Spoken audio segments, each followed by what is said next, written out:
As of today, the 19th of December 2022, we have already dispersed through our intermediaries, the mobile networks and the two commercial banks, a total of Kenya shillings 9,583,139,492.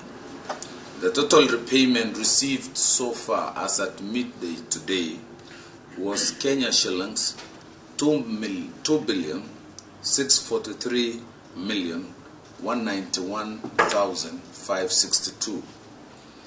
The number of Kenyans or customers who have opted in to this program, Hustler Fund program, are 16 million Kenyans, 591,441.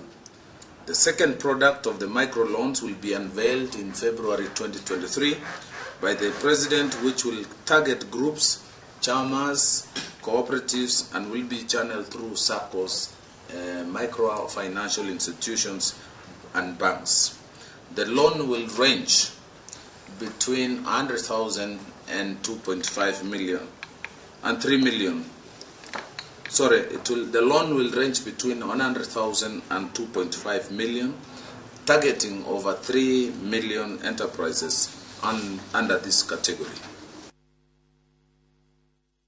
Gukirete ituria kiha ituraine ria magina mwana wa Lari thutha mutumia na muiritu wake gukua mutino-ini wa mwaki uri rashinire nyumba yao utuku wa gukio mothe. Ona gutuika kihumo kia mwaki ucio gitire kiramenyeka, maabitha a borithi ni mambikite uthuthuria wao riri family aria makuite iria kuoya ati mwaki ucio waya gukorwo ni kumudio uramundirio.